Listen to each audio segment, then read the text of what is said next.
This channel does not promote any violent, harmful, or illegal activities. All content provided by this channel is meant for an educational purpose only.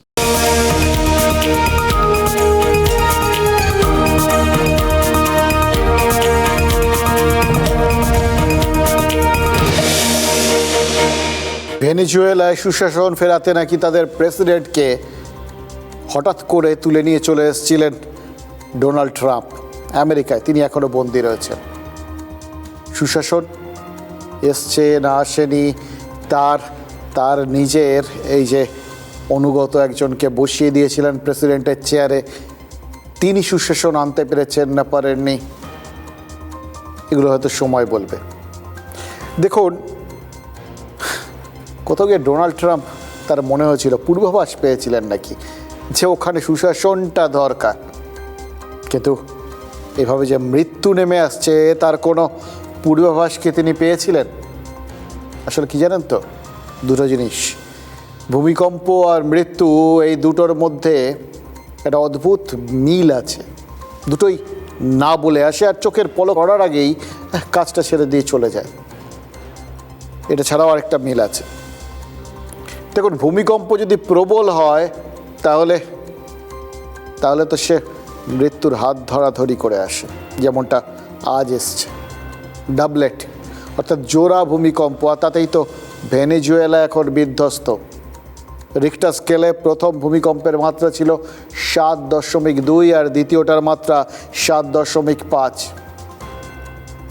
একটা কম্পন, সচরাচর একটা কম্পনের পর একটা after shock আসে, কিন্তু তার পরেই আরেকটা পুরো মাত্রা এরকম ভূমিকম্প, আরও বেশি কম্পন।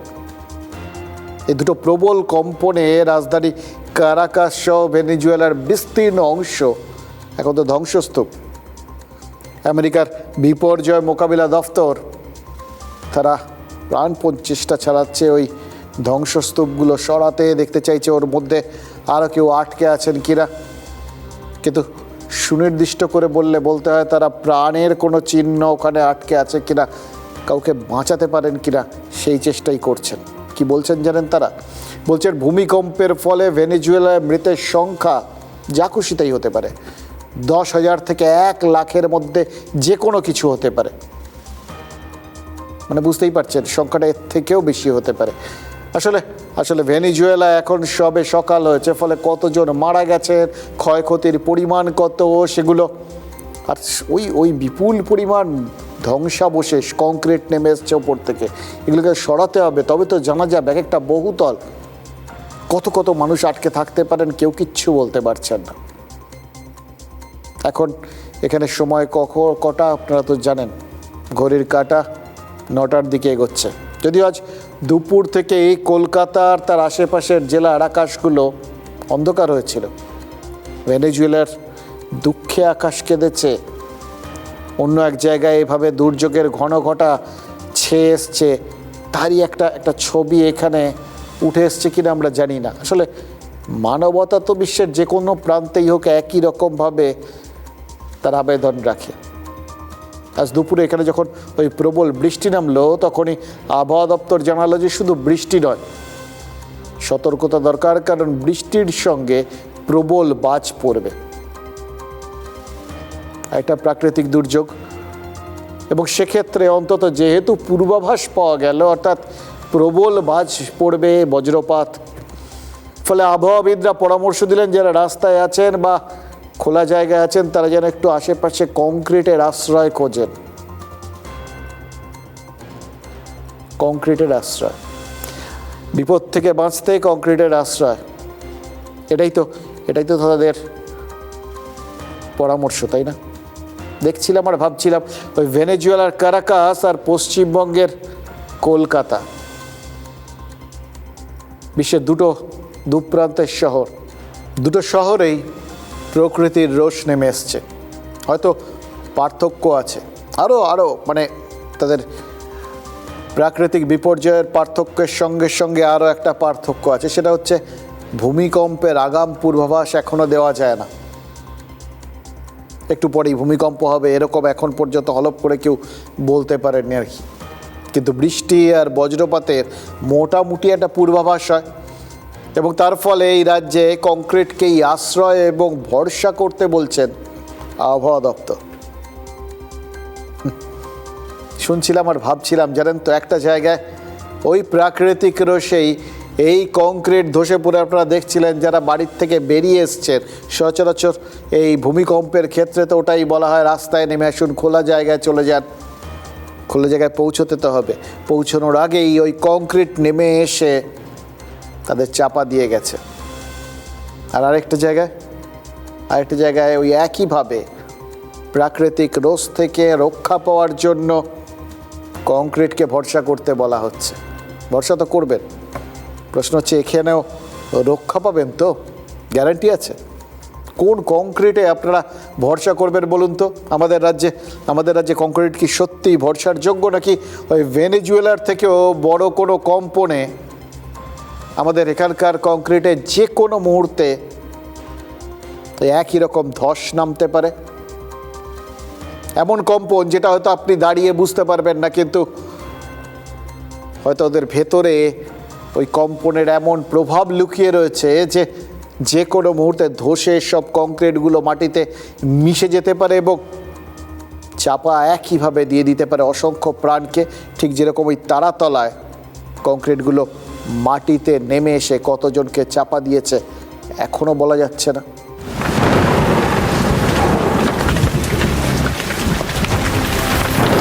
সেই মুহূর্তের পূর্বাভাস। কলকাতা সহ দক্ষিণবঙ্গে প্রবল বৃষ্টি, জারি হয়েছে লাল সতর্কতা। ঘন ঘন বাজ পড়ার আশঙ্কা। আপাতত কংক্রিটের নিচে থাকুন। বজ্রপাত থেকে বাঁচতেই পরামর্শ দিচ্ছেন আবহাওয়াবিদরা। পূর্বাভাসের খবর টিভি স্ক্রিন থেকে যেতে না যেতেই আকাশ ভেঙে বৃষ্টি। কালো কুচকুচে আকাশে ঘন ঘন বিদ্যুতের ঝলক। বজ্রপাতের আওয়াজে তখন কানে তালা। কংক্রিটের নিচে আশ্রয় খুঁজল দক্ষিণবঙ্গ। দেখলেন তো, পূর্বাভাস, সতর্কবার্তা, টেলিভিশন চ্যানেলের খবর, চারপাশে ছড়িয়ে যাওয়া বার্তা সবই তো দেখলেন। আবহাওয়া দপ্তর বলেছে তো বটে, কিন্তু সত্যিই কি এরা যে আরও নির্দিষ্ট করে বললে কলকাতা শহর আর তার আশেপাশের যে অঞ্চল সেখানে ওই কংক্রিটকে, যে প্রশ্নটা করছিলাম, সত্যি কি আর ভরসা করা যায় বলুন তো? ভেনেজুয়েলায় ওই কংক্রিটের মাটিতে নেমে আসতে দুটো প্রবল ভূমিকম্প লেগেছে, কিন্তু এখানে ওই যে বললাম, এখানে এমন কম্পন সব চারপাশে লুকিয়ে রয়েছে যেগুলো আপনি হয়তো সাধারণ দৃষ্টিতে বা সাধারণ ইন্দ্রিয় দিয়ে টের পাবেন না, কিন্তু যখন টের পাবেন তখন আসলে তার ফলটা বুঝতে পারবেন এবং সেই একই রকম ক্ষতির সম্মুখীন হবেন। একটা লুকোনো কম্পন আছে বলেই তো এখানে এখন জোরে হাওয়া দিলেও মেসের মূর্তির থেকে কংক্রিটের বহুতল সব কিছুই কেঁপে উঠতে পারে। লেকটাউনে আপনাদের মনে আছে না, ঝোড়ো হাওয়ায় মেসের মূর্তিটা দুলছিল। বিরাট বড় মূর্তি, সেটা মেসির মতো দেখতে হোক না হোক, সে যাই হোক, একটা বড় মূর্তি তো বটে। অত বড় একটা মূর্তি, ওটা যদি কোনোভাবে উল্টে পড়তো তাহলে তো কত লোক চাপা পড়ে একটা বড়সড় দুর্ঘটনা ঘটতে পারতো। এটা আপনারা সবাই জানেন। সেই বিপদের আশঙ্কার থেকেই দুর্ঘটনা ঘটার আগে ওই মূর্তিটাকে সরিয়ে ফেলার ব্যবস্থা হয়েছিল। কিন্তু সেই প্রশ্নটাকে কি এড়িয়ে যাওয়া গেছিল যে এই মূর্তিটা দুলছিল কেন, এমন কি হাওয়া দিচ্ছিল, এবং এরকম মূর্তি সেগুলো কেন এরকম হাওয়ায় দোলে? এত একটা ভারী মূর্তি, এত বড় মূর্তি, তাহলে কি সেই মূর্তির মধ্যেও কোথাও দুর্নীতির কম্পন লুকিয়েছিল, যেটা গোড়াটা আলগা করে দিয়েছিল এবং সেই জন্যই দুলছিল? ছেড়ে দিন, যেখানে এই সরিয়ে ফেলার সুযোগটা পর্যন্ত নেই সেখানে কি হতে পারে সেটা বোঝার জন্য একটা হাত উদাহরণ হিসেবে আপনাদের চোখ খুলে দেওয়ার জন্য যথেষ্ট। কলকাতার তারাতলায় ওই নির্মীয়মান গুদামের ধ্বংসস্তূপের মধ্যে দেখেছিলেন না হাতটাকে? ওই লোহার বিম, কংক্রিটের চাঙড়ের মধ্যে থেকে বেরিয়ে রয়েছে সেই হাতটা। এই শহরের একটা হাত, এক সহনাগরিকের হাত যে বাঁচতে চেয়েছিল। এই হাতটাই তো এই শহরের এই সাম্প্রতিকতম বিপর্যয়ের প্রতীক হয়ে থাকবে আগামী বহু বছর ধরে। ওই হাত অনেক রাতের ঘুম বরবাদ করে দেওয়ার জন্য যথেষ্ট। ভাবছেন তো ওই হাতটা কার? আচ্ছা, ওই হাতের মালিকের নাম, তার বাড়ি কোথায়, তিনি কি করতেন, এই প্রশ্নগুলো কি আদৌ আর গুরুত্বপূর্ণ রয়েছে? কারণ এই হাতটাই তো বুঝিয়ে দিয়েছে দুর্নীতি আর অপশাসনের যে চাঙড়ের নিচে আমরা চাপা পড়ে রয়েছি। ওই হাতটা তো যে কোনো দিন আমাদের যে কারো হতে পারে, যে কোনো সময় হতে পারে।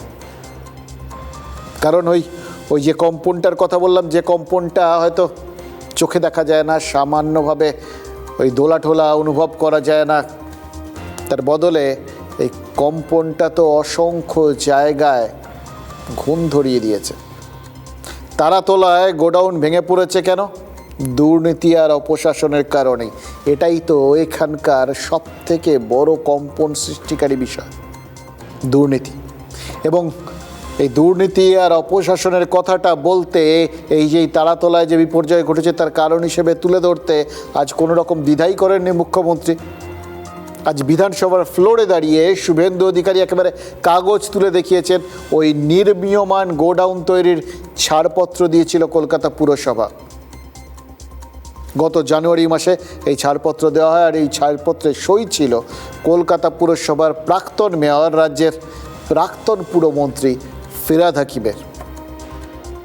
আপনারা ভাবছেন তো আবার একটা রাজনীতি শুরু হয়ে গেল, ওই আবার আগের জমানার দিকে আঙুল তোলা শুরু হয়ে গেল, ঠিক যেরকমভাবে 15 বছর 34 বছরের বাম শাসনের দিকে আঙুল তুলে তুলে কাটিয়ে দিয়েছিলেন মমতা বন্দ্যোপাধ্যায়। ভাবছেন তো সে একই কাজ, সে একই ছবির পুনরাবৃত্তি ঘটছে। দেখুন, এখনই সে কথা তো বলা যাবে না, কারণ সদ্য 1 মাস পার করা একটা সরকার, এই সরকারের আমলে অন্তত তারা বলতেই পারেন এইটা ইতিমধ্যেই ছাড়পত্র পেয়ে এত বড় চেহারায় পৌঁছে যায়নি, যেখানে এইভাবে ধসে পড়ে এত মানুষকে মৃত্যুপুরীতে পাঠিয়ে দিতে পারে।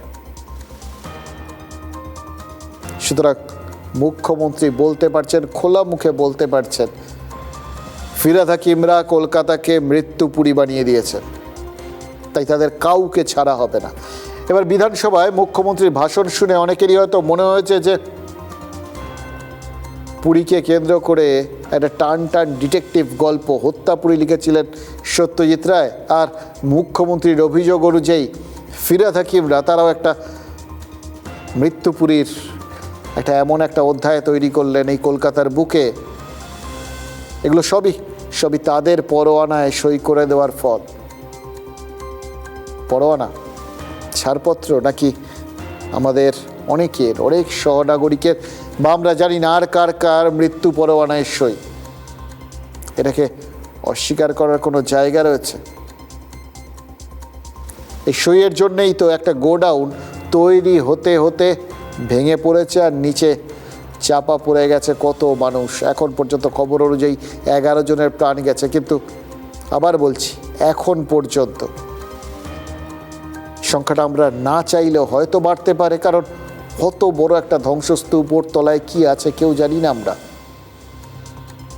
এত বড় ঘটনা, এতটা ভয়াবহ, এত বড় তার অভিঘাত যে সেনা, NDRF মানে বিপর্যয় মোকাবিলা দফতর সবাই মিলে, পুলিশ, দমকল সবাই হাতে হাত লাগিয়ে উদ্ধার কাজ চালাচ্ছে। কাজ শেষ করতে প্রায় 2 দিন লেগে গেছে, এবং তারপরেও বলা যাচ্ছে না কাজ শেষ। চাঙড় আর ভারী লোহার নিচে আরও কেউ চাপা পড়ে আছেন কিনা, থাকলেও এতক্ষণ পরে তিনি কি অবস্থায় আছেন?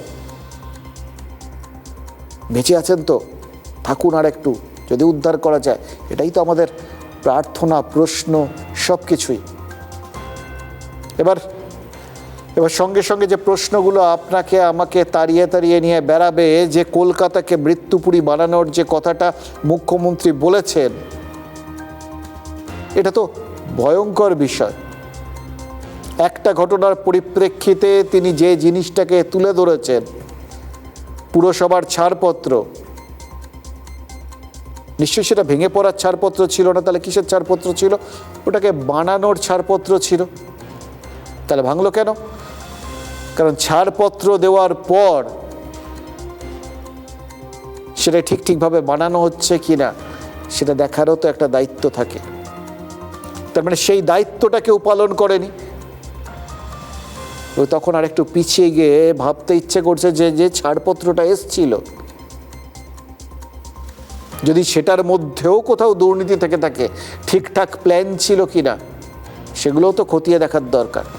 এবার দেখবেন তো বটে, কিন্তু যদি এগুলো সব কটা প্রশ্নের উত্তর হ্যাঁ হয়, অথবা যদি প্রত্যেকটা বিষয়ের মধ্যেই ওই প্রশ্ন চিহ্নটা লুকিয়ে থাকে, এর মধ্যেও দুর্নীতি ছিল, কতটা ছিল, কোন কোন জায়গার থেকে ছিল, তাহলে এটা তো খুব পরিষ্কার যে এই 15 বছরে যত এরকম প্ল্যান ট্যান পাস হয়েছে এবং যতগুলো বাড়ি ঘর এরকমভাবে তৈরি হয়ে গেছে, তার মধ্যে কতগুলোর মধ্যে এরকম দুর্নীতি রয়ে গেছে। দুর্নীতি মানে কি? মানেই তো ভিত আলগা হয়ে যাওয়া, মানেই তো তার গঠনের মধ্যে ওই লুকিয়ে থাকা দুর্নীতির কম্পন, যেটা প্রত্যেকটা জায়গায় ঘুণ ধরিয়ে দিচ্ছে, যে কোনো সময় যেটা গুড়গুড় করে ভেঙে পড়তে পারে। কতটা দুশ্চিন্তাজনক এই বিষয়গুলো বুঝতে পারছেন? একবার ঘটলে একটা দুশ্চিন্তা হয়, দুবার ঘটলে ভয় লাগে, তিনবার বারবার যদি একের পর এক ঘটনা ঘটে, তাহলে তো আপনাদের বুঝতে হবে এটা একটা ধারাবাহিক বিষয়। এটা এমন পরিমাণে হয়েছে, এটাই হয়তো নিয়ম হয়ে গেছিল। ঠিক যেরকমভাবে নিয়োগ প্রক্রিয়ার ক্ষেত্রে আমরা দেখেছিলাম যে দুর্নীতিটাই নিয়ম হয়ে গেছিল, চাকরি পেতে টাকা দিতে হয়, এটাই নিয়ম হয়ে গেছিল। তাহলে এই প্ল্যান পাস করাতেও, প্ল্যানের মধ্যেও যে দুর্নীতি লুকিয়ে রয়েছে, সেটা কত জায়গায় কতভাবে মানুষজনকে এইভাবে মৃত্যু মুখে ঠেলে দিতে পারে, এটা ভেবে আতঙ্ক ছড়াচ্ছেন আপনার মধ্যে। খেয়াল করে দেখুন, ফ্লাইওভার থেকে শুরু করে, উড়ালপুল থেকে শুরু করে কতগুলো জায়গা, সর্বশেষ এটা। এবার এরকম যদি ঘটে থাকে, তাহলে আপনাদের সবার আগে প্রশ্ন মনের মধ্যে জাগবে যে এইরকম সব অনুপ্রেরণার যোগানটা কে দিয়েছিলেন? একা ফিরহাদ হাকিম, নাকি মেঘনাদের মতো আড়ালে আরও কেউ কেউ ছিলেন যারা একের পর এক মৃত্যু পরোয়ানায় আসলে আড়াল থেকে সই করে দিয়েছিলেন, অথবা সই করতে বাধ্য করেছিলেন? এই বিল্ডিং প্ল্যানটা জানুয়ারি মাসের 17 তারিখ 26-এ আপনারা দিয়েছেন, সব বের করেছি আমরা।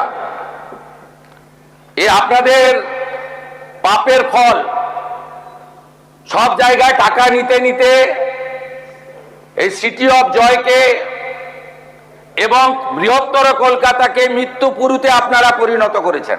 একটাকেও তো ছাড়ার কোনো সিন নেই।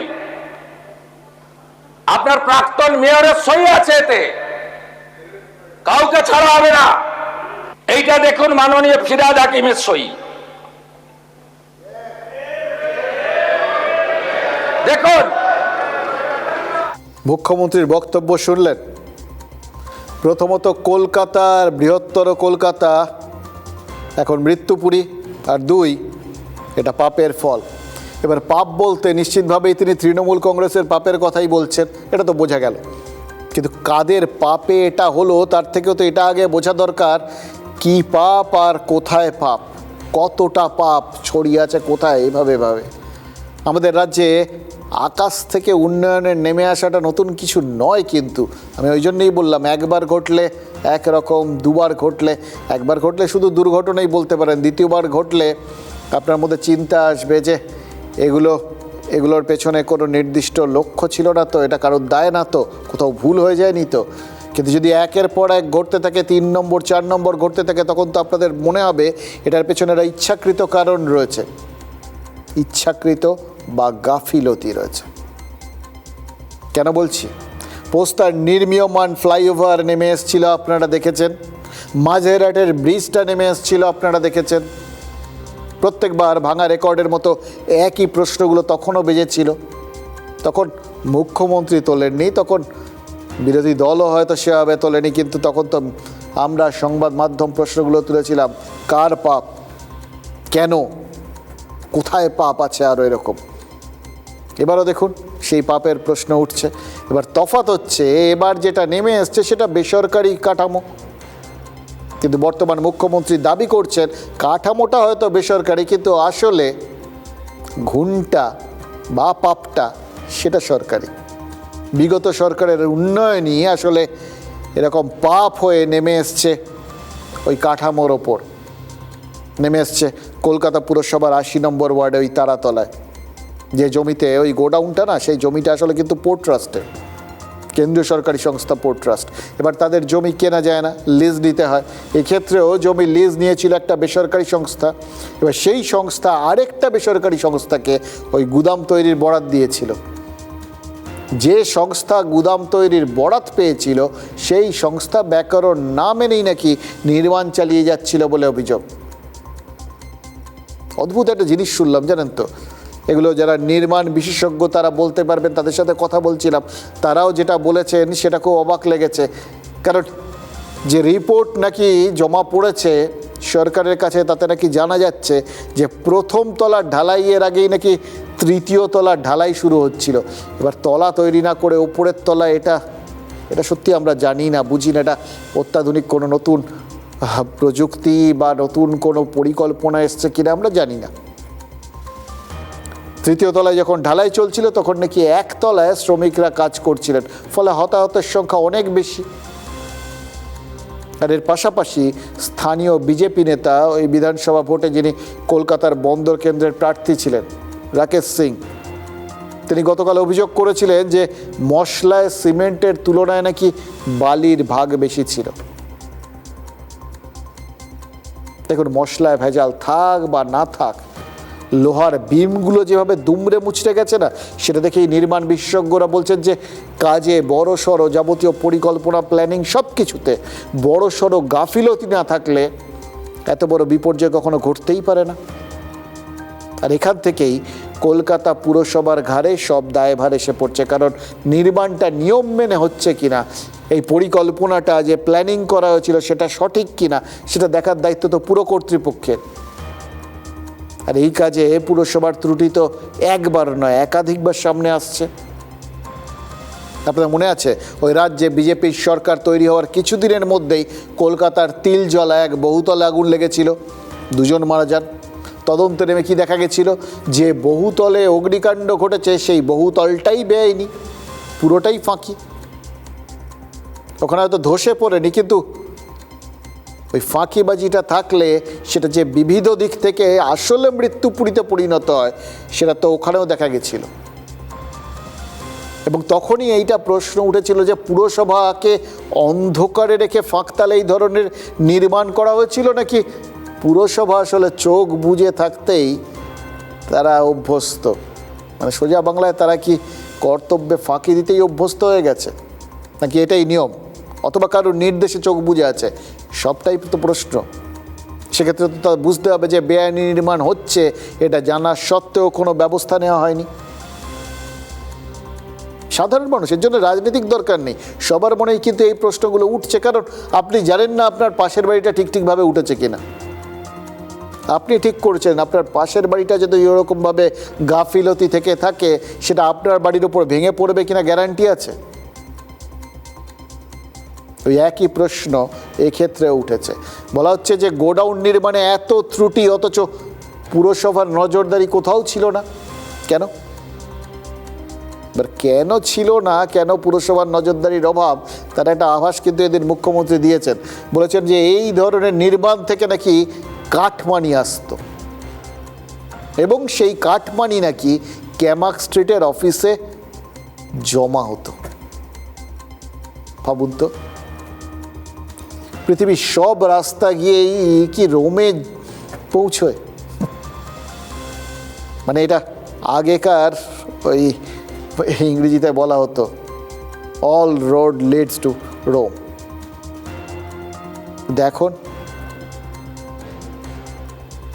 এখন তো এটা পুরো বদলে ঠদলে গিয়ে ক্যামাক স্ট্রিট হয়ে যাবে, সব রাস্তা গিয়ে ক্যামাক স্ট্রিটে শেষ হয়। এবং পৃথিবীর যাবতীয় কিছু যেটা আমাদের এই পশ্চিমবঙ্গের এই সীমানার মধ্যে ঘটে, ওই একা বেঁকা ম্যাপটার মধ্যে ঘটে, তার পেছনে একটাই ঘুণ পোকা কাজ করে, কাটমানি। দেখুন, কলকাতা পুরসভাটা সুরেন্দ্রনাথ ব্যানার্জি রোডে অবস্থিত, কিন্তু শুভেন্দু অধিকারী আবার বলছেন ক্যামাক স্ট্রিট আর সুরেন্দ্রনাথ ব্যানার্জি রোডের মধ্যে নাকি একটা সংযোগ রক্ষাকারী রাস্তা বা সেতু ছিল। ভাবছেন তো এরকম কোন রাস্তাটা, মানে অনেকগুলো রাস্তাই রয়েছে, হ্যাঁ কোনটা আর কি, একটা রাস্তা এরকমভাবে আছে।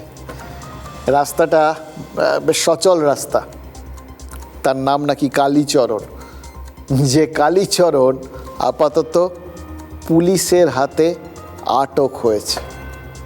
আপনার কেএমসিতে কি হয়েছে আমরা জানি না, আপনার কালীকে তুললে সব বেরিয়ে যাবে। কলকাতা কর্পোরেশনে কালী না বললে কোনো প্ল্যান হয় না। আর Kali appointed by Camac Street সবাই জানে। আর এই কালী বাইপাসের পাশে আপনাদের তৃণমূল ভবন বানাচ্ছে 200 কোটি টাকা দিয়ে, আর এখান থেকে টাকাটা তুলে ওখানে পাঠায়। আমরা সব জানি, সব বের করেছি, আমরা এফআইআর হয়েছে, আরো ব্যবস্থা নিচ্ছি। অভিযোগ করলো কালীচরণের বিরুদ্ধে। কি জানি ওটা কেন করলেন আমি জানি না, বরং বরং ক্যামাক স্ট্রিটই তো কালীর বিরুদ্ধে। এই যাবতীয় বক্তব্যগুলো শুনছিলাম, একটুখানি অবাকও লাগছিল জানেন তো, মানে কখন যে কোন বিষয়টা কোন দিকে চলে যায় সেটা সব সময়, আর বিশেষ করে রাজনীতিকদের ক্ষেত্রে বোঝা যায় না। তারা কখন যে তারা বাঁচান আর কখন যে তারা ডোবান, এটা মানে পৃথিবীর কেউ বুঝতে পারবে না। আমার ধরনের সঙ্গে ঈশ্বরও বুঝতে পারবেন না। এই যে ধরুন শুভেন্দু অধিকারী, তার আজকের দুটো বক্তব্য দেখুন। একদিকে তিনি কাগজ তুলে ধরে তাতে সই দেখিয়ে দিলেন ওই ফিরহাদ হাকিমের। তখন নিশ্চয়ই ফিরহাদ হাকিম ওই ইদানিংকালে তিনি ওই কালীঘাট তৃণমূল থেকে ঋতব্রত তৃণমূলে গিয়ে আশ্রয় নিয়েছেন, তিনি নিশ্চয়ই বসে বসে ভাবছিলেন যে এই জন্য এ পাশ থেকে এ পাশে এলাম। হ্যাঁ বসলাম বটে এ পাশে, কিন্তু ট্রিটমেন্ট তো একই পাচ্ছি। আবার তারপরেই দেখুন, যখন শুভেন্দু অধিকারী ওই যে নামটা করলেন কালী বলে বললেন ক্যামাক স্ট্রিটের সাথে যোগাযোগ রয়েছে, তখন আপনাদের মনে হতে পারে যে গাড়িটাকে হয়তো ফিরহাদ হাকিমের দিকে নিয়ে যেতে যেতে কি অদ্ভুতভাবে তিনি শেষ মুহূর্তে স্টিয়ারিং ঘুরিয়ে ক্যামাক স্ট্রিটে নিয়ে চলে গেলেন। এবার এটা কোনটার পেছনে, মানে হাঁফ ছেড়ে বাঁচলেন ফিরহাদ হাকিম, নাকি তার আবার হাঁফ ধরার সময় আসবে, নাকি আতঙ্ক শেষ হয়নি, আতঙ্ক এখনও থাকবে, অথবা একটুখানি স্বস্তি পাবেন, এ কোনটা কি হবে আমার ধারণা এখন কেউ কিছু বুঝে উঠতে পারছেন না। মানে রাজনীতি এত সুন্দরভাবে নিজের ছন্দে ওলট পালট করছে সব কিছু, চেনা ছক বলে কিছু থাকছে না জানেন তো। এই দেখছিলাম, আমার মনে পড়ে গেছিলো পুরো সিনেমার মতো বিষয়টা। পুরো 1976 সালে আপনাদের মনে আছে কালীচরণ বলে একটা সিনেমা এসেছিল, সুভাষ ঘাই পরিচালনা করেছিলেন। মানে এত সন্তানিক মনে ছিল না, হঠাৎ করে এই নামগুলো মিলে গেল বলে একটু সিনেমাটার খোঁজ খবর করতে গিয়ে দেখলাম এত পুরনো সিনেমা। তো যাই হোক, এতদিন পরেও সেটার কি অদ্ভুত আজকের দিনের সাথে একটা যোগসূত্র পাওয়া যাচ্ছে। ওই সিনেমাটার হিরো ছিলেন শত্রুঘ্ন সিনহা। আর দেখুন ঘটনাচক্রে শত্রুঘ্ন সিনহা যে দল থেকে নির্বাচিত সাংসদ, সেই তৃণমূল কংগ্রেসের সঙ্গেই তো এই কালীচরণের নামটা জড়িয়েছে। সেই কালীচরণ বর্তমানে কলকাতা পুরসভার সাংসদ তহবিলের টাকা খরচের বিষয়টা দেখেন। মানে কলকাতার সাংসদরা পুরসভার মাধ্যমে যে টাকা পয়সাগুলো খরচ করেন তার দায় দায়িত্ব সব কালীচরণের কাঁধে। কিন্তু তার আগে কি ছিল? কালীচরণ শুনলে বয়স্করা আবার তারা ওয়েস্ট ইন্ডিয়ান ক্রিকেটারের কথা ভাববেন জানেন তো, অ্যালভিন কালীচরণ।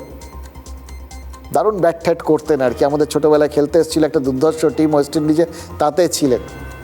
তাকে আউট করা বেশ কঠিন ছিল আর কি। তো সেই অ্যালভিন কালীচরণের মতোই নাকি অনেকটা দাপটে ব্যাট না, মানে ওই যা যা চালানো সেগুলো চালাতেন এই কালীচরণ বাবু, মানে কালীচরণ বন্দ্যোপাধ্যায়।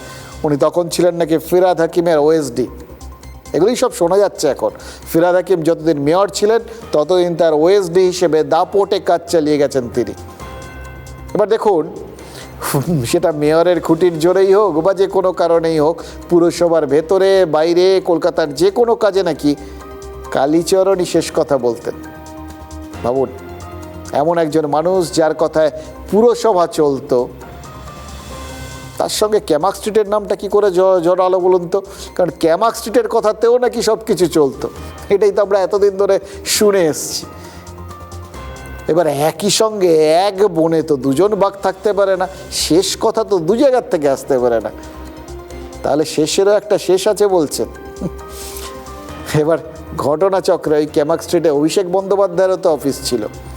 বিজেপি যদিও অভিযোগ করছে যে কোনো বেআইনি কাজে অনুমোদন দিয়ে কালীচরণ কাটমানি পেতেন এবং সেই কাটমানির ভাগ নাকি ক্যামাক স্ট্রিটে অভিষেক বন্দ্যোপাধ্যায়ের অফিসে পাঠাতেন। এটা বিজেপির অভিযোগ। এবার ঘটনাচক্রে কালীচরণ যে টাকা পয়সা তোলেন, সেই অভিযোগ কিন্তু অভিষেক বন্দ্যোপাধ্যায়ের অফিসের তরফেও তোলা হয়েছিল। কলকাতা পুলিশের কাছে কালীচরণের বিরুদ্ধে অভিষেকের নাম করে টাকা তোলার অভিযোগ করেছিল ওই অভিষেকের অফিস। এটা আবার কে তুললেন আজকে, কে জানালেন? অদ্ভুত। ওই বললাম না, আপনাকে এত রকমভাবে রাজনীতি বিভ্রান্ত করে দেবে, আপনি কোনো সোজা লাইনে ভাবতেই পারবেন না। আজকে কে বলেছেন জানেন? এটা মুখ্যমন্ত্রীর কথার জবাব দিতে গিয়ে আজ সেটা বলেছেন ওই ফিরহাদ হাকিম, কলকাতার প্রাক্তন মেয়র। এবার ভাবছেন তো এটা কি হলো? তার দিকে যেতে যেতে যে রাস্তা দিয়ে গাড়িটা ঘুরিয়ে ক্যামাক স্ট্রিটে পৌঁছে দিলেন মুখ্যমন্ত্রী, সেই গাড়িটা কি এবার যেচে ঘুরিয়ে অন্যদিকে কোথাও পাঠাতে চাইছেন, বা সেটার ওপর খোদার ওপর খোদকারি করার মতো স্টিয়ারিংটা আবার উল্টো দিকে ঘোরানোর চেষ্টা করছেন কেন কলকাতার প্রাক্তন মেয়র? কেন বলছেন এ কথা? আমাদের অদ্ভুত লাগছিল দেখতে দেখতে। বিভ্রান্ত আপনারা হচ্ছেন, আমরাও হচ্ছি। আমাদের শুধু একটু মাঝে মধ্যে একটু ওই ধরে ধরে বোঝার চেষ্টা করি, তো তাই চেষ্টা করছি যে কোথাও গিয়ে ফিরহাদ হাকিম কি আঁচ করতে পেরেছেন যে কালীচরণের সাথে ক্যামাক স্ট্রিটের সম্পর্কটা খারিজ করতে না পারলে তাহলে সেটা সেই পুরনো তৃণমূল হয়ে তার কাছে শেষ পর্যন্ত পৌঁছে যেতে পারে, তার উপর আরও চাপ তৈরি করতে পারে, আজ না হলেও কাল চাপ করতে পারে। এবার সেটা বুঝেই কি এরকম মমতা বন্দ্যোপাধ্যায়ের ট্রেনিংয়ে ছিলেন তো অতদিন, তাই না? মমতা বন্দ্যোপাধ্যায় যেরকম যে কোনো কিছু ঘটলেই তার গোড়ার থেকে একদম গোড়ায় কোপ মারতেন। এই অভিযোগ উঠেছে, ওই জিনিসটা তো হয়ইনি, এটা ছিল তার একদম একদম স্ট্যান্ডার্ড প্রসিডিওর। একদম যে কোনো কিছুতে তিনি একদম এইভাবে গোড়াটার থেকেই ব্যাপারটাকে মিথ্যে করে দিতেন, তাহলে বাকি আর কিছু তার উপর দাঁড়াবেই না। ভীতি যদি না থাকে তাহলে বাড়িটা কোথায় দাঁড়িয়ে আছে? বাড়িই নেই। সে একই স্ট্র্যাটেজিতে কি হাঁটার চেষ্টা করেছেন ফিরহাদ হাকিম? এতদিনের অভ্যেস তো।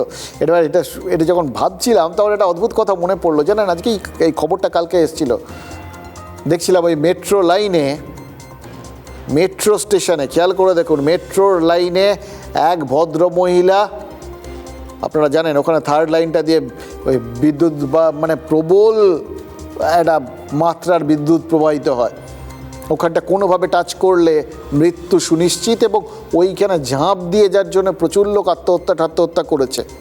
যারা রেগুলার ওই মেট্রোয় যেতে গিয়ে ভোগান্তিতে ভোগেন তারা জানেন, ট্রেন ফের বন্ধ হয়ে যায়।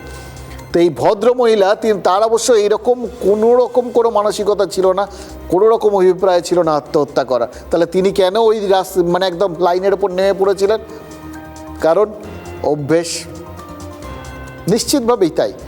দেখবেন আপনার ট্রেন লাইনে কি হয়, ট্রেন লাইনে আপনি দেখলেন যে এ পাশে একটা প্ল্যাটফর্মে এসছেন, শুনলেন অমুক প্ল্যাটফর্মে ট্রেন আসছে, তড়ি ঘড়ি করে যারা ডেইলি প্যাসেঞ্জারি করেন তারা লাফ দিয়ে লাইনের ওপর পড়ে লাইন টপকে পরের প্ল্যাটফর্মে টপ করে উঠে পড়ে, এবং সেটাতে সবাই অভ্যস্ত। যারা ওই প্ল্যাটফর্মে থাকেন তারা আবার হাত বাড়িয়ে ট্রেনে তুলে নেন। এটা যারা ট্রেন লাইনে যাতায়াত করেন তাদের একদম খুব চেনা ছবি। আমার ধারণা ওই ভদ্রমহিলাও তাতে অভ্যস্ত ছিলেন, শুধু ভুলে গেছিলেন অভ্যেসের বসে যে এটা এই নর্মাল ট্রেনের লাইন নয়, এটা মেট্রো রেলের লাইন। উনি নিশ্চয়ই শুনেছিলেন যে আসলে ট্রেন উনি ভুল প্ল্যাটফর্মে এসেছেন, ওই প্ল্যাটফর্মে ট্রেন আসবে, সুতরাং লাফ দিয়ে নেমে লাইন ক্রস করতে গেছিলেন।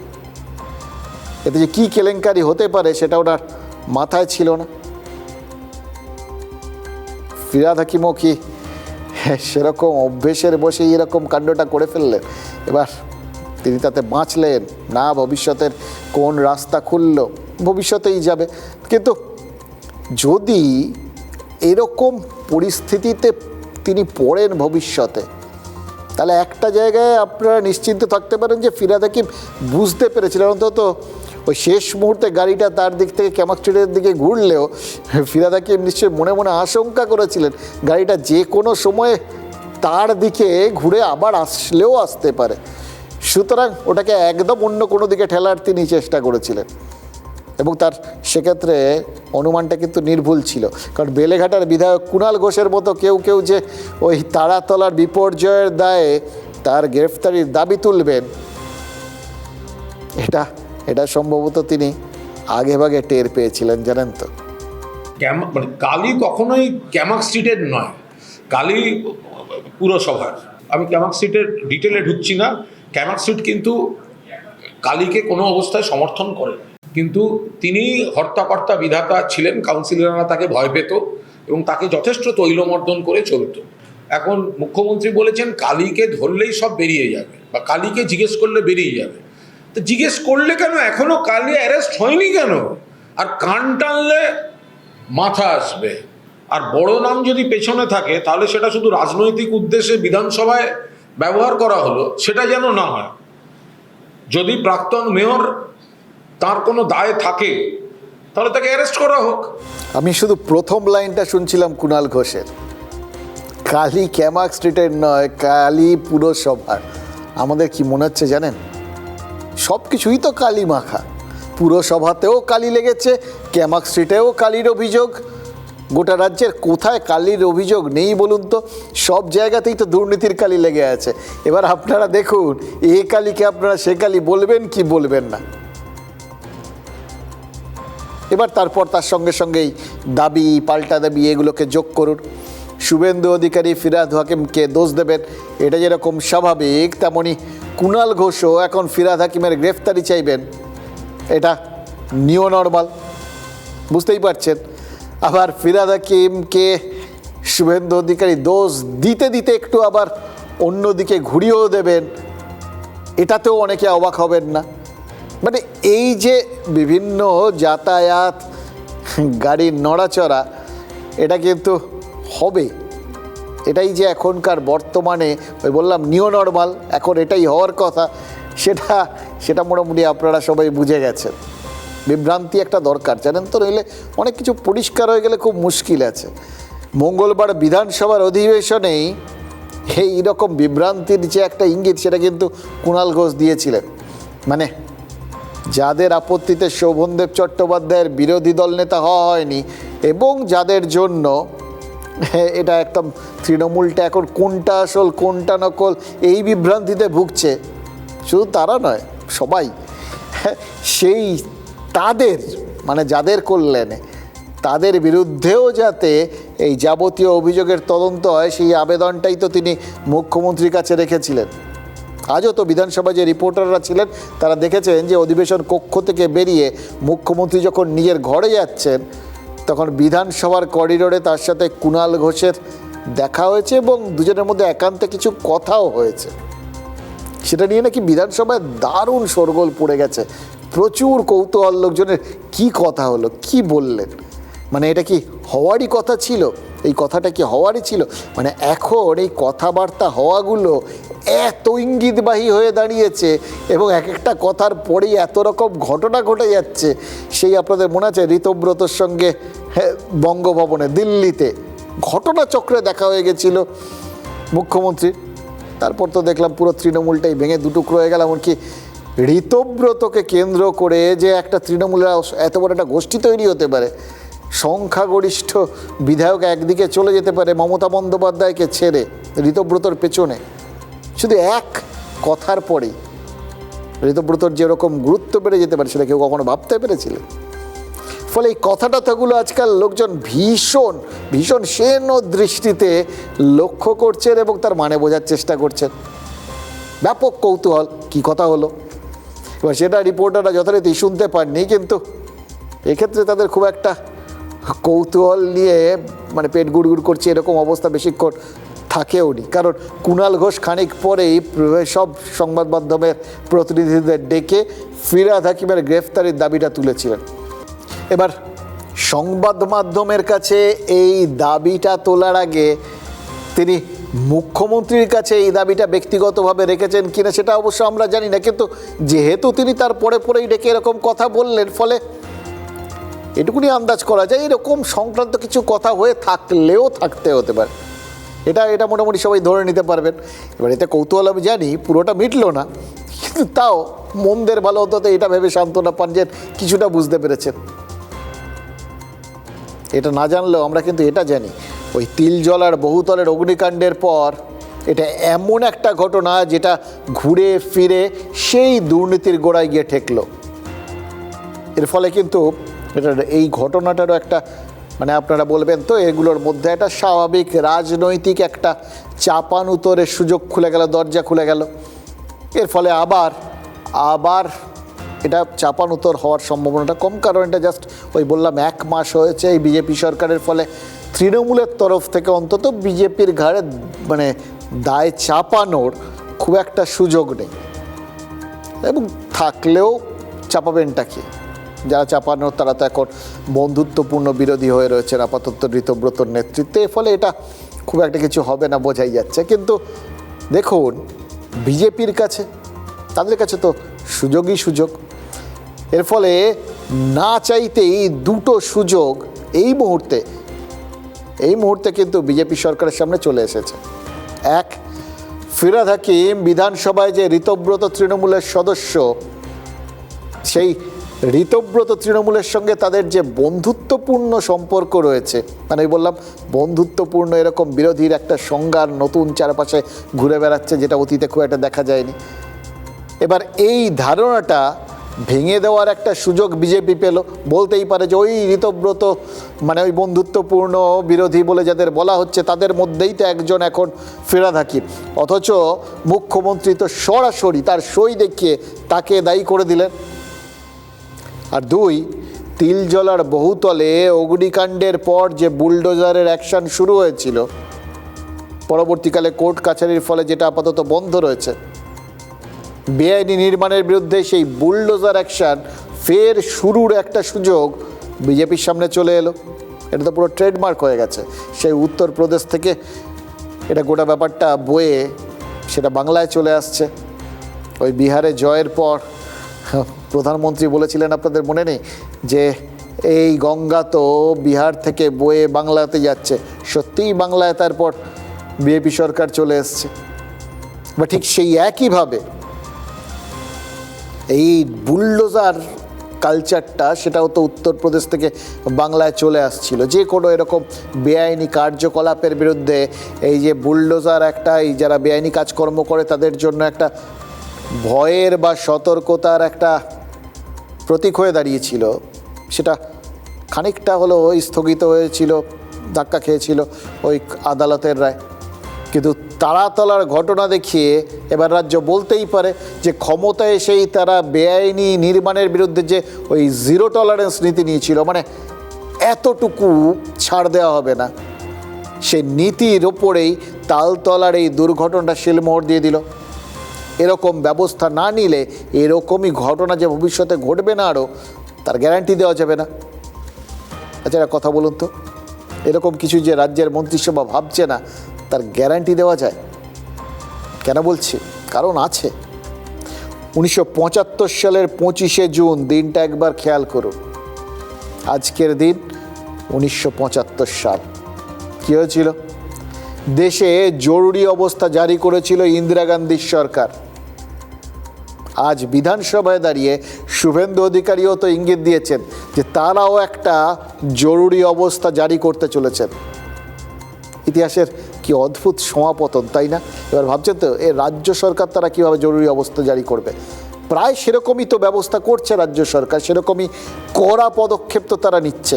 এবং এক্ষেত্রে সেই কড়া পদক্ষেপ যেটা তারা নিতে চলেছেন সেটা বেআইনি নির্মাণের বিরুদ্ধে। সুতরাং বলতেই পারেন যে রাজ্য সরকার বেআইনি নির্মাণের বিরুদ্ধে একটা জরুরি অবস্থা জারি করতে চলেছে। রাজ্য সরকার যার জন্য আপাতত সিদ্ধান্ত নিয়েছে 31শে জুলাই পর্যন্ত আপাতত কলকাতা আর কলকাতার আশেপাশের যে সমস্ত পুরসভাগুলো আছে সেখানে যাবতীয় বাণিজ্যিক নির্মাণ কাজ বন্ধ থাকবে। এবার কারণটা কি এটা? যেহেতু কলকাতায় একের পর এক নির্মাণে এরকম গাফিলতির অভিযোগ উঠেছে, হয়তো তাই রাজ্য সরকারের মনে হচ্ছে গোড়াতেই গলদ, এবং কাছাকাছি জায়গা তো এগুলো ছোঁয়াচে রোগ আর কি। কলকাতার পুরসভায় এই রোগটা যদি ছড়িয়ে থাকে তাহলে সেটা ওই সংস্পর্শে থাকা অন্য পুরসভাগুলোতেও যে ছড়াবে না এরকম গ্যারান্টি তো নেই। ফলে একই গুণে তারা গুণী হতে পারেন, মানে একই দোষে দোষী।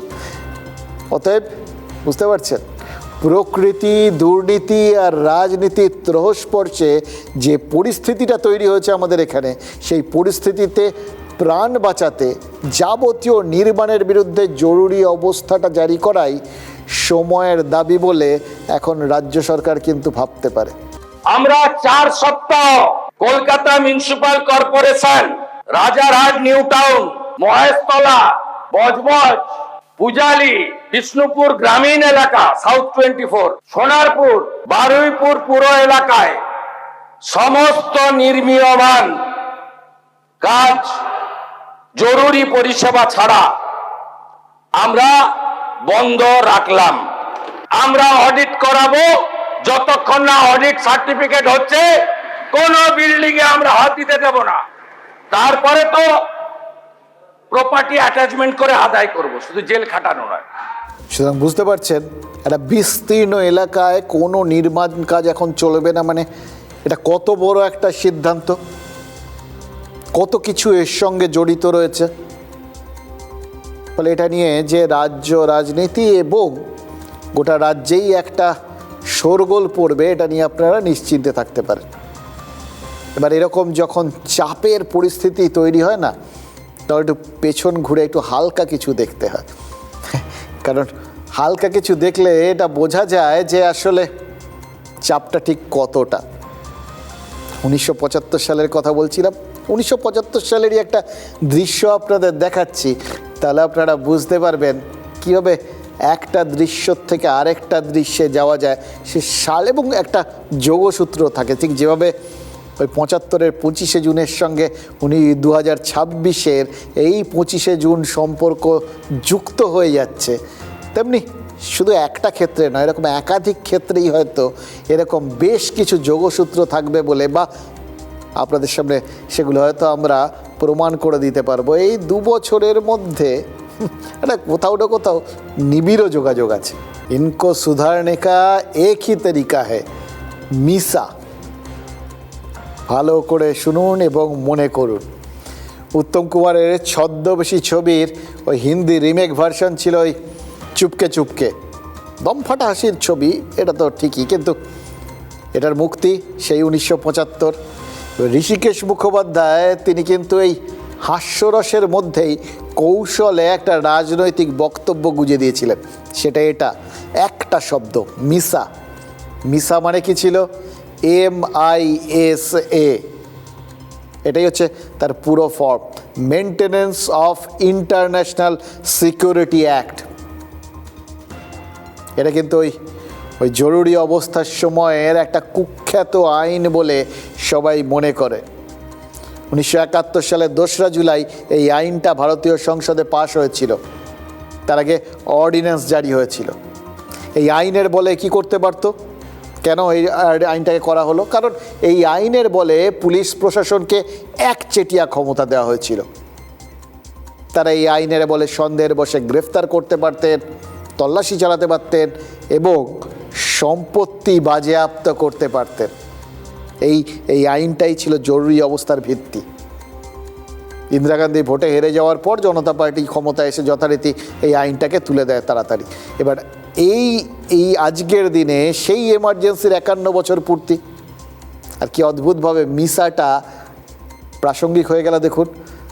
মানে এটা শুনে আপনারা ভাববেন যে মিসার ওপর যদি একটা রচনা লিখতে হয় তাহলে তো এটাই সবথেকে গুরুত্বপূর্ণ পয়েন্ট, 51 বছর। কিন্তু আরও একটা যোগসূত্র থেকে গেছে। ইন্দিরা গান্ধীকে এই মিসা পাশ করানোর বুদ্ধিটা কে দিয়েছিলেন বলুন তো? এটা নিয়ে সুনির্দিষ্ট করে হয়তো কিছু বলা যাবে না, কিন্তু ওই সময় যারা ওই সময়ের খবরাখবর রাখেন 10 জনের মধ্যে 9 জনের সন্দেহ এক বাঙালির মগজাস্ত্র থেকে এই মিসা উৎপন্ন হয়েছিল। কে জানেন? পশ্চিমবঙ্গের তৎকালীন মুখ্যমন্ত্রী সিদ্ধার্থ শঙ্কর রায়। আর এবার দুর্বৃত্ত আর দুষ্কৃতীদের জন্য একজোড়া এরকম এমার্জেন্সি বিল আসছে বাংলায়। এটাও তো মঙ্গলবার বিধানসভায় ঘোষণা করেছেন একজন মাছে ভাতে বাঙালি, এখনকার মুখ্যমন্ত্রী শুভেন্দু অধিকারী। দুর্নীতি আর দুষ্কৃতি দুয়ের বিরুদ্ধে এরকম সর্বাত্মক আইন বাংলায় আর আগে এসছে কি? আর ভেবে নিন, মানে ধরে নিন এমন একটা বই, এই আইনগুলো যাতে গোটা মাধ্যমিকের সিলেবাসটা কভার হয়ে গেল, এমন একটা মানে বই। মানে এটা বোঝাতে চাইছি যে রাজ্য সরকার আসলে এমন একটা আইন আনতে চাইছে যাতে অপরাধের গোটা সিলেবাসটাই কভার হয়ে যায়। প্রথমত 1972 সালের ওই মেনটেনেন্স অফ পাবলিক সিকিউরিটি আইনটা আরও ধারালো করা হচ্ছে, আর তার সঙ্গে যোগ হচ্ছে পাসা। মিসা ছিল, এবার পাসা আসছে। এবার এই পাসা নতুন আইন, দুটো বিলের খসড়া আজ বিধায়কদের কাছে পৌঁছে গেছে। সোমবার বিধানসভায় এই বিল দুটো পেশ করা হবে। এবার ভাবছেন তো এই দুটো বিলে কি আছে? আছে অকারণে রাস্তা অবরোধ, সরকারি সম্পত্তিতে ভাঙচুর করা, ক্ষতি করা, আগুন লাগানো, মানে এই সমস্ত কিছুর পেছনে যেগুলোর মাধ্যমে সরকারি সম্পত্তির হানি করা হয়, তার পেছনেই সংশোধিত বিলটা কাজে লেগে যাবে। কি করা হবে? সম্পত্তি বাজেয়াপ্ত করে ক্ষতিপূরণ আদায় করা হবে, এবং সেক্ষেত্রে সম্পত্তি নষ্টের পরিমাপটা, তদন্তটা জেলাশাসক নিজে করবেন। ক্লেমস কমিশনে তারা ক্ষতিপূরণের আবেদন জানাবেন আর রিপোর্ট পাঠাবেন নবান্নে। কলকাতার ক্ষেত্রে রিপোর্ট তৈরি করবেন পুলিশ কমিশনার। আর শুধু সরকারি সম্পত্তি নয়, ধরুন কোনো গুন্ডা তোলা না পেয়ে কোনো একজন গরিব দোকানদারের দোকানঘর ভেঙে দিল, বা কোনো সিন্ডিকেটের কোনো সর্দার কোনো মধ্যবিত্ত গৃহস্থের বাড়িতে ভাঙচুর চালালো, রাস্তাঘাটে বচসা করে কোনো বাহুবলী কারোর গাড়ির কাঁচ ভেঙে দিল, কিংবা বাইকে আগুন ধরিয়ে দিল, মানে এই রকম যেখানে সাধারণ মানুষ ক্ষতিগ্রস্ত হচ্ছে, সেখানে ক্ষতিগ্রস্ত ব্যক্তি তারা কিন্তু এই ক্লেমস কমিশনে গিয়ে আবেদন জানিয়ে ক্ষতিপূরণ পাবেন। ক্ষতিপূরণটা কে দেবেন ভাবছেন তো? সরকার দেবে না। যে ক্ষতি করবে তার বাড়ি গাড়ি এগুলো বাজেয়াপ্ত করে নিলামে তুলে ক্ষতিগ্রস্ত ব্যক্তিকে ক্ষতিপূরণ দেওয়া হবে। মানে কারোর পেশির জোর যতই বেশি হোক, গায়ের জোরে কাউকে দাবিয়ে রাখা যাবে না, কারোর কোনো ক্ষতিও করা যাবে না, করলে মাসুল গুনতে হবে। ইচ্ছে মতো আন্দোলনের নামে সরকারি সম্পত্তির ক্ষতি করা যাবে না, করলে তার ক্ষতিপূরণ সরকার আদায় করে নেবে। একদম সুস্পষ্ট সুনির্দিষ্ট একটা আইন। এবার যথারীতি আপনারা নিশ্চিত থাকতে পারেন এই আইনটাকে নিয়ে প্রভূত পরিমাণ বিতর্ক হবে, কারণ ইতিমধ্যেই বিভিন্ন রাজনৈতিক দল তারা মনে করছে যে এই আইনের মাধ্যমে তাদের আন্দোলনের অধিকারটা খর্ব করা হচ্ছে। এবার দেখুন, একটা সময় ছিল, এখন একটা সময়।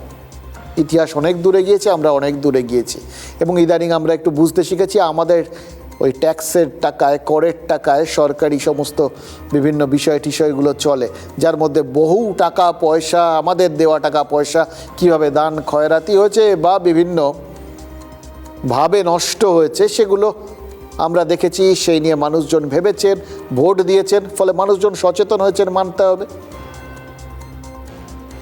ঠিক একইভাবে আন্দোলনটাও কিন্তু এই সময়ের সঙ্গে বদল হওয়ার যে দরকার আছে। আন্দোলন মানে যে গুন্ডামি নয়, বা আমাদের ট্যাক্সের পয়সায় বিভিন্ন যে তৈরি হওয়া সরকারি সম্পত্তি, বাস ট্রাম এগুলো পোড়ানো নয়,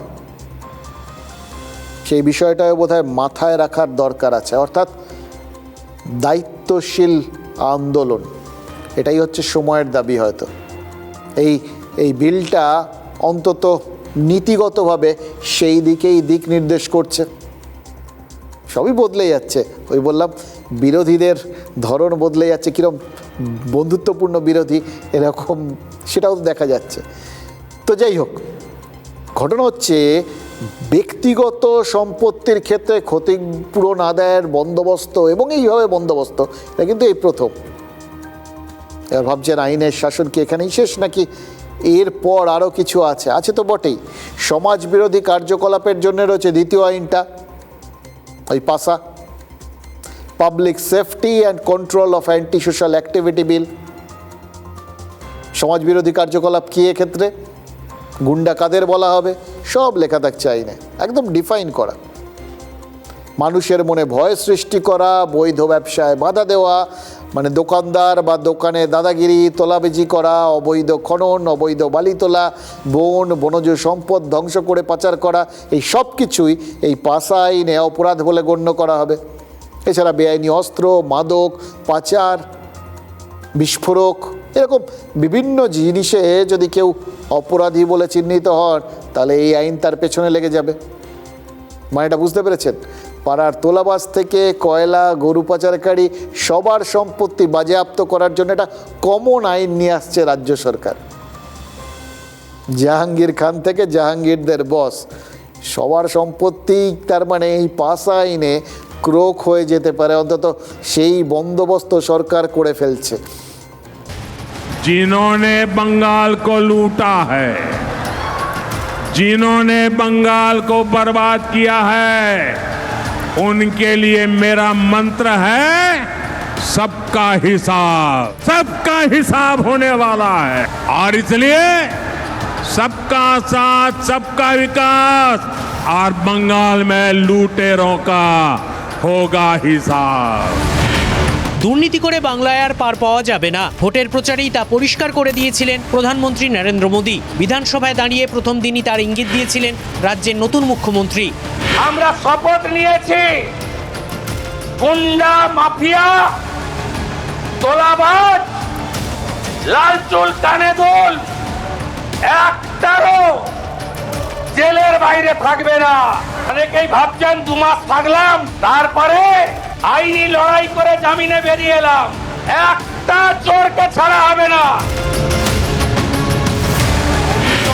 শুভেন্দু অধিকারী বলেছেন, দুর্নীতির প্রশ্নে জিরো টলারেন্স। কথাকে কাজে পরিণত করতে এবার তাই আসছে ডাবল ইঞ্জিন সরকারের ডাবল বিল।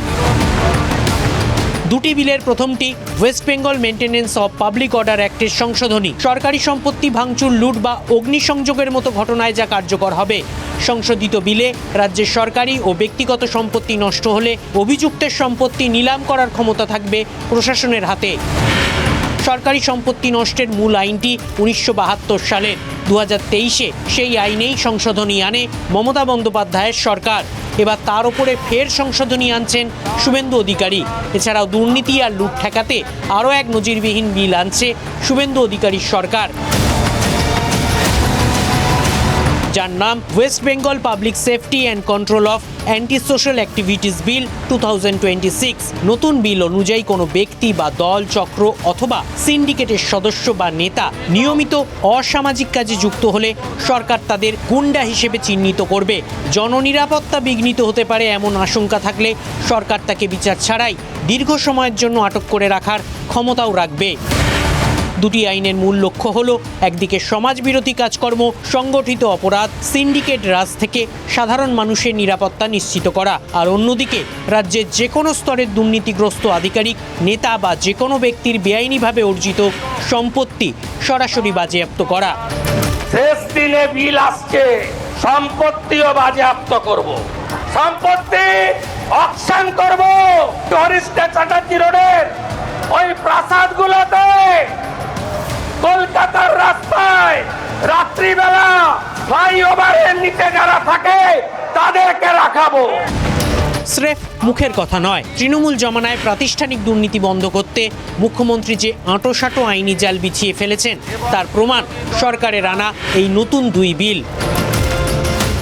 মানে মিসার থেকে পাসা, এটা মানে এটা এই যা আইন যা বলছে বা যে আইনটা আনার উদ্যোগ নেওয়া হচ্ছে, সেটা যদি আপনারা আইনের একদম যা লেখা আছে তার ভিত্তিতে, বিলে যা লেখা আছে তার ভিত্তিতে দেখেন, তাহলে হয়তো সাধারণ মানুষের নিরাপত্তার ক্ষেত্রে এটা মানে একদম পাশা বদলে দেবে আর কি। মানুষকে যেভাবে চেপে রাখা হতো বা বিভিন্ন ক্ষেত্রে মানুষজন অন্তত অতীতে ক্ষতিগ্রস্ত হয়েছেন, সেই তাদের পক্ষেই হয়তো এই পাশার চালটা পড়বে আর কি। এবার ঘটনাচক্রে দেখুন, পাশা তো কখন উল্টো পড়ে সেটা কেউ জানে না, এই ভয়টাও অনেকে করছেন। কিন্তু একটা জিনিস মনে হচ্ছিল, একটা জিনিস আপনাদের মাথায় রাখতে হবে, অতীতে মানে এই গত 15 বছরে আমরা এই যে অনুপ্রেরণার জায়গাটা, সেটা কোত্থেকে আসে, অনুপ্রেরণার উৎস কোথায়, সেটা আমরা মোটামুটি জেনে গেছিলাম। কিন্তু এই সময়টা অনুপ্রেরণাটা কোথার থেকে কোন দিকে বইছে সেটা নিয়ে মাঝে মধ্যে আমাদের মধ্যে কিন্তু একটু সংশয় যাচ্ছে। মানে ধরুন, ওই উত্তরপ্রদেশ থেকে বুলডোজার রওনা হয়েছিল, সেটা আপাতত হয়তো এক্ষেত্রে সেই বুলডোজারের অশ্বমেধের ঘোড়ার গতি হয়তো রুদ্ধ হয়েছে খানিকটা, হয়তো সাময়িক।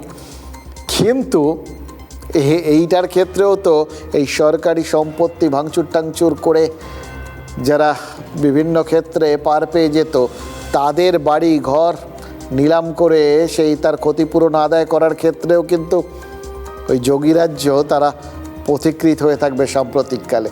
সেখান থেকে এক্ষেত্রে অনুপ্রেরণা এসছে কিনা এটা ভেবে আবার অনেকে দুশ্চিন্তায় পড়ে যেতে পারে। তো সে যাক, তাসের ঘর গল্পে একটা কথা ছিল জানেন তো, নক্ষত্রমণ্ডলে চন্দ্রকলার আবির্ভাব। মানে আকাশে চাঁদ উঠলে তার ছায়ায় আশেপাশের সব তারা যখন ডুবে যায়, সেই রকম আর কি। যে খবর পাচ্ছি তাতে সোমবার পাশা বিলকেও ঢেকে দিতে পারে আরেকটা বিল। জনসংঘের প্রতিষ্ঠাতা শ্যামাপ্রসাদ মুখোপাধ্যায় ডাক দিয়েছিলেন, আপনাদের মনে আছে, এক দেশে দুটো প্রধান, দুটো বিধান আর দুটো নিশান চলবে না। বিজেপি শ্যামাপ্রসাদের রাজ্যে অভিন্ন দেওয়ানি বিধি, সেটা মানে সেই বিলটা নিয়ে আসতে চলেছে। সোমবারই সেই বিল বিধানসভায় পেশ করা হতে পারে। এবার বিলে কি কি থাকবে সেটা এখনও স্পষ্ট নয়, কিন্তু বিয়ে, সম্পত্তি ভাগাভাগি, এই সমস্ত ক্ষেত্রে ধর্ম বর্ণ নির্বিশেষে রাজ্যের সব বাসিন্দাদের জন্য একই আইন কার্যকর হবে, এটাই মোটামুটি ধরে নেওয়া যেতে পারে। ইতিমধ্যেই উত্তরাখণ্ডে এই বিলটা নিয়ে আসা হয়েছে, অসম সহ আরও কয়েকটা রাজ্যে উদ্যোগ নেওয়া হয়েছে, পশ্চিমবঙ্গ সেই পথেই এগোলো। সোজা কথা হচ্ছে যে এই যে বিভিন্ন রকম অন্যান্য বিধিগুলো রয়েছে, শরিয়াতি আইন বা হিন্দু সম্পত্তি আইন, এই সমস্ত কিছুই সব কিছু এখন একটা আইনের মাধ্যমে পুরোটা পরিচালিত হবে। এবার এটাতে গোটা ব্যাপারটা কিন্তু অপ্রত্যাশিত নয়। বিজেপির নির্বাচনী ইশতেহারেই অভিন্ন দেওয়ানি বিধি কার্যকর করার কথাটা বলা হয়েছিল। বিজেপির কাছে বিল পাশ করানোর প্রয়োজনীয় বিধায়ক সংখ্যাও রয়েছে।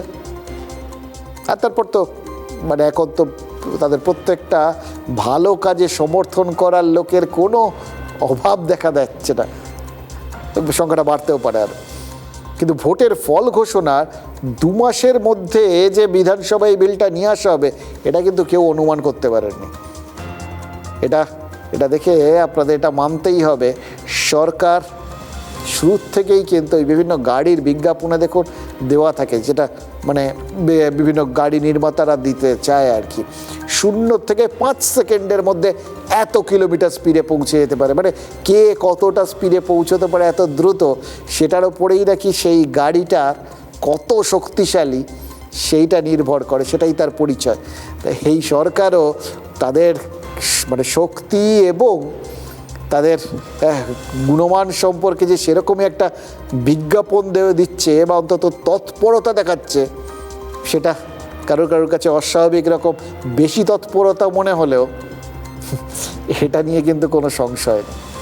हम 6 माह के अंदर ही बंगाल के अंदर यूसीसी को लागू कर कर सभी नागरिकों के लिए एक ही कानून बंगाल में हो वो सुनिश्चित करेंगे। অভিন্ন দেওয়ানি বিধি যদি কার্যকরী হয় বাংলায়, সব থেকে বেশি ক্ষতিগ্রস্ত হবে তপশিলি জনজাতি সম্প্রদায়ের মায়েরা ভাইয়েরা, যারা এসটি। জোর জবরদস্তি ধর্ম বা খাদ্যাভ্যাস কারোর উপর চাপিয়ে দেওয়া, এই রাজনীতি বিজেপি বাংলায় রফতানি করে এই পরিবর্তন বাংলায় আনতে চায়। এই কারণে তারা বলছে পাল্টানো দরকার। দেখুন, এই যে এই বিলগুলো সব কটা আনাঠানা হচ্ছে না, এগুলো কিছু কিছু ক্ষেত্রে হয়তো কিছু মানুষ এগুলোর জন্য বসেও ছিলেন। একটা উদাহরণ দিই আপনাদের, ক্যান্সার আক্রান্ত রঞ্জনা হাজরা জনতার দরবারে গিয়ে শুভেন্দু অধিকারীর দ্বারস্থ হয়েছেন। তার ঠিকানা কি জানেন? 80B Harish Chatterjee street. মানে এটা শুনেই আপনারা নড়ে চড়ে বসেছেন, তো বুঝতেই পেরেছেন যে মমতা বন্দ্যোপাধ্যায় যে রাস্তার বাসিন্দা তাতেই কিছুটা এগিয়ে হয়তো তিনি থাকেন, আগে পিছিয়ে কোথাও থাকেন, ঠিকই তাই, মমতা বন্দ্যোপাধ্যায় থেকে একটু এগিয়েই থাকেন। রঞ্জনা হাজরা শুভেন্দু অধিকারীর কাছে কি অভিযোগ করেছেন জানেন? মমতা বন্দ্যোপাধ্যায়ের ভাই অজিত বন্দ্যোপাধ্যায় তিনি 1999 সাল থেকে তার সম্পত্তি গায়ের জোরে দখল করে রেখেছেন, তার ব্যবসাও বন্ধ করে দিয়েছেন। এবার শুভেন্দু অধিকারী তো শুধু মুখ্যমন্ত্রী নন, ওই এলাকার বিধায়কও তো তিনি। এবার তার ভোটার যদি জনতার দরবারে গিয়ে এই অভিযোগ করেন তাহলে তাকে তো ব্যবস্থা নিতেই হবে। প্রশ্ন তো একটাই, পাস আইন পাশের পর রঞ্জনা হাজরা সুবিচার পাবেন কি পাবেন না? যদি তা হয় তাহলে কিন্তু প্যান্ডোরার বক্স খুলে যেতে পারে। জনতার দরবারে ভবানীপুর বিধানসভা কেন্দ্রের জন্য একটা জিনিস মনে হচ্ছিল, হয়তো একটা আলাদা উইন্ডো টুইন্ডো খুলতে হতে পারে। কারণ জানেন তো, কারণ প্রথম থেকেই কিন্তু ওই এলাকাটা জুড়ে একগাদা প্লট নিয়ে কিন্তু অনেক অভিযোগ আছে। সব কিছুর জন্যেই এই আইন টাইনগুলো কার্যকর হবে কি না বলাটা খুব মুশকিল, কিন্তু আইন আসার আগেই যে এটা একটা বড়সড় ভূমিকম্প ঘটানোর ইঙ্গিত দিয়ে দিয়েছে সেটা কিন্তু নিশ্চিত।